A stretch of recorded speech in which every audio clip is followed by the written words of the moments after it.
안녕하세요. 경매마당입니다. 오늘은 주택임대차보호법에서 우선변제권과 최우선 변제권에 대해서 알아보도록 하겠습니다.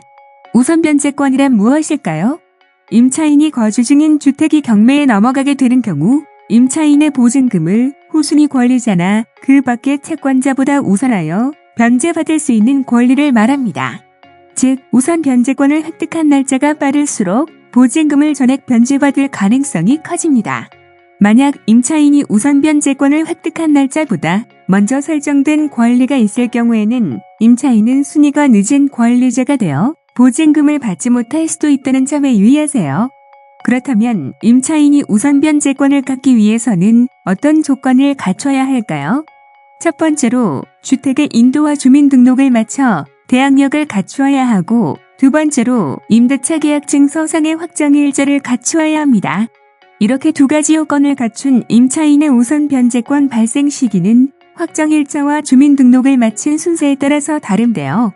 만약 확정일자를 먼저 받고 그 후에 주민등록을 마친 때에는 주민등록을 마친 그 다음날 공공시부터 효력이 발생하고, 주민등록을 먼저 마치고 확정일자를 받게 되면 확정일자를 받은 날 우선 변제권의 효력이 발생하게 됩니다. 만약에 임차인의 임차주택이 경매로 넘어가게 되었을 경우에 임차인은 어떻게 해야 할까요? 우선 대항력과 확정일자를 갖춘 임차인이라면 법원이 정한 배당 요구 종기일까지 배당 요구를 하셔야 합니다. 또한 기억하셔야 할 점은 배당 요구 종기일까지 임차인이 갖춘 대항력이 계속 유지되어야 한다는 것입니다. 이렇게 대항력권과 확정일자를 갖추고 배당 요구를 한 임차인은 임차주택이 매각된 후 본인의 정해진 순위에 따라 보증금을 배당받게 됩니다. 여기서 잠깐, 임차인이 우선 변제권에 의해 배당되는 금액을 받기 위해서는 거주 중인 주택을 낙찰받은 사람에게 인도하고 낙찰자가 임차인에게 써주는 명도 확인서와 인감증명서를 받아 해당 법원의 경매계에 제출하셔야 합니다. 다음으로 우선 변제권에 이어 최우선 변제권에 대해서 알아보겠습니다. 최우선 변제권이란 우선 변제권처럼 보증금 중 일정 금액을 가장 먼저 변제받을 수 있는 권리인데요.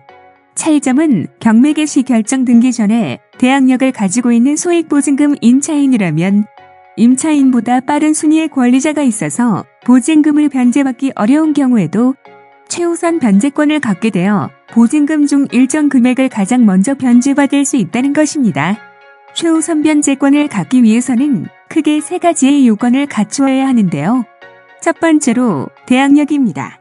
임차주택의 경매 개시 결정 등기 전까지 주택의 인도와 주민등록을 마쳐 대항력을 가지고 있어야 합니다. 두 번째로 임차인의 임차 보증금이 소액이어야 합니다. 소액임차인에 해당되는지 여부는 인터넷 등 기소의 자료센터에서 소액임차인 범위표를 보고 판단하실 수 있습니다.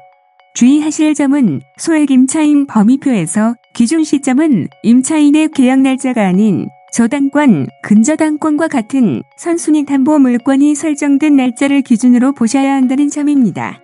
최우선 변제권을 행사하기 위한 마지막 요건으로 배당 요구가 있는데요. 최우선 변제권을 가진 소액임차인은 배당 요구 종기일까지 법원에 배당 요구를 하셔야 자신의 권리를 행사하실 수 있습니다. 마지막으로 최우선 변제권을 행사하실 때 주의해야 할 사항을 알아보도록 하겠습니다. 만약 임대차 계약이 끝나 재계약을 하게 되는 경우 보증금이 증액된다면 주의하셔야 합니다. 임대차 계약 당시 소액 임차인이었다고 하더라도 계약기간의 만료 후 보증금을 증액하였다면 재계약된 시기의 보증금을 기준으로 소액 임차인 여부를 판단하게 됩니다. 즉, 재계약 시 증액된 보증금이 소액 임차인의 범위에 해당되지 않는다면 최우선 변제권을 가질 수 없게 됩니다. 오늘 경매마당이 준비한 컨텐츠는 여기까지입니다. 어려운 용어가 많아 낯설게 느껴지시는 분도 많으실 텐데요. 우리의 소중한 임차 보증금을 지키기 위해서는 꼭 체크하시는 것이 좋겠습니다.